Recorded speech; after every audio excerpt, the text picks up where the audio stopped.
안녕하세요. 녹십자 아이메드 김상만입니다. 오늘은 부신 시리즈 치료로 넘어가겠습니다.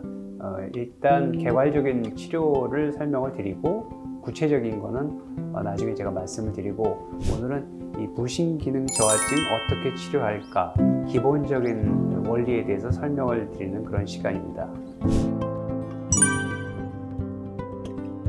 제가 이전 시간에 부신 기능 저하증은 기질적인 원인이 있고 기능적인 원인이 있다고 제가 말씀드렸고, 그래서 기질적인 부신 기능 저하증은 일단 원인을 제거하는 거죠. 근데 부신 기능 저하증의 기질적인 원인들을 대부분 보면 이렇게 1차성, 2차성으로 나눌 수가 있는데, 1차성은 부신 그 자체가 이제 조직이 파괴가 된 거죠. 원인은 에이즈 같은 자가 면역 질환, 감염, 후천성 면역 결핍증, 그리고 이런 폐암이라든가 유방암, 위암 이런 것들이 이제 전이가 돼서 생겼다고 했기 때문에, 대부분 이 부신 조직이 파괴된 1차성인 같은 경우에는 그 원인을 제거하기는 되게 어렵죠.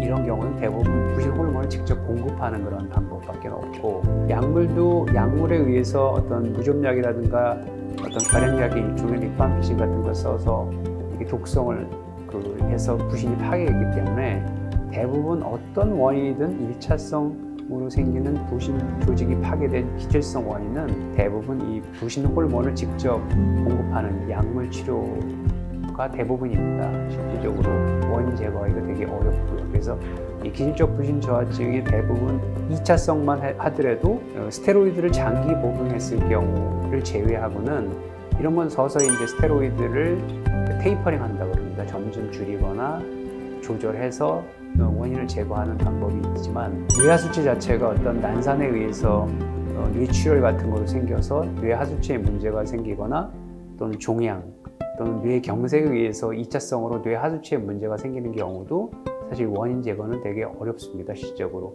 그래서 이런 경우도 대부분 부신 호르몬을 써야 되는 경우가 많죠. 근데 이 2차성 뇌하수체의 문제는 단순 부신만 망가지는 게 아니라 남성 호르몬, 여성 호르몬, 또는 뇌하수체에서 어떤 자극돼야 되는 호르몬, 성장 호르몬 이런 것들이 이 공급이 다 전체적으로 되기 때문에 여러 가지 호르몬을 동시에 공급하는 그런 치료 방법을 쓰고요.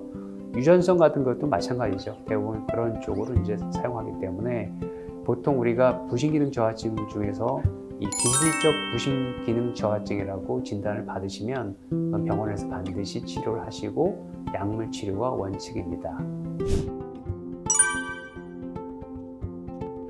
그런데 이제 제가 말씀드리는 대부분의 내용은 기능적, 그러니까 부신이 완전히 망가지지 않은 상태에서의 이 부신 기능 저하증 치료에 대해서 오늘 말씀드릴 시간입니다. 첫 번째 기본적인 원칙은 일단 부신을 낭비하는 걸 줄여야 됩니다. 그러니까 부신이 제가 여러 가지 살아가는데 꼭 써야 되는 호르몬이라고 제가 말씀을 드렸지 않습니까? 체온도 조절해야 되고, 혈압도 조절해야 되고, 또 스트레스가 있으면 스트레스에 대응해야 되고, 또 저혈당이 있으면 혈당도 높여야 되고, 꼭 필요한 호르몬이죠, 우리가 살아가는데. 그런 살아가는 것 자체, 일하는 것 자체, 이런 것들이 이제 부신을 많이 쓰게 되는 원인이 되는 거죠. 그래서 그러한 쪽의 어떤 부신을 조금 줄이는 것이 이제 원칙이고, 두 번째는 이제 부신의 좀 합성을 이제 촉진시켜주는 그러한 영양 섭취라든가 수면, 그런 음식들, 그러한 약재들, 이런 것들을 이제 먹는 그런 방법이라고 할 수 있습니다. 그래서 이 부신 기능 저하증의 기본 치료 원칙은 일단 원인이 있는 기질적 부신 기능 저하증이냐, 아니면 우리 생활 태도라든가 이런 쪽에 문제가 생겨서 생기는 어떤 기능적 부신 기능 저하증을 나눠서 치료하는 것이 이제 원칙이라고 할 수 있습니다.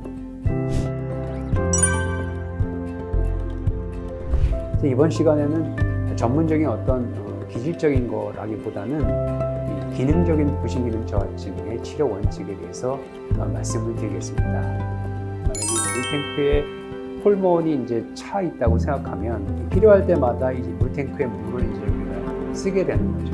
근데 만약에 이 수조를 쓸 때 어떤 수도꼭지 전까지 여기서 왔다 갔다 치료하게 되면 이런 경우는 절대 부신기능 저하증 증상이 생기지 않습니다. 왜냐하면은 뭐 자기가 할 수 있는 용량의 만큼의 일을 하는 거고 자기가 감당할 수 있는 만큼의 부신을 사용하는 거기 때문에 이런 경우는 뭐 다음날 아침에 일어나면 멀쩡하게 회복이 되고 또 어떤 스트레스 시험 기간이라든가 이럴 땐 좀 힘들지 모르겠지만 시험이 끝나고 일상적으로 회복이 되면 또 멀쩡해지는 이런 경우는 이제 이 정도 상태에서의 부신 사용이라고 하겠죠. 그래서 이 부신기능 저하증의 치료 원칙은 바로 이 고갈되지 않게 이 정도만 사용하는 것이 가장 중요한 원칙이라고 할 수가 있습니다. 그런데 이제 어떤 게 생기냐게 되면 이렇게 고갈이 수도꼭지 밑에까지 사용하는 경우가 되게 되죠. 이런 경우에는 다시 부신을 만들더라도 여기 에어가 차기 때문에 이게 잘 나오지를 않아요. 그래서 이 포인트가 바로 이제 그 치료의 포인트가 되는 거고 이 고비를 넘기기가 굉장히 어렵습니다. 그리고 어떤 사람들은 자기가 부신을 쓴다고 생각하지 않아요. 저는 스트레스도 없는데요. 저 일도 별로 안 해요. 집에서 할 일도 하나도 없어요. 그런데도 부신기능 저하증이 생기는 사람들은 그 부신이 어디서 새고 있는 데가 있어요.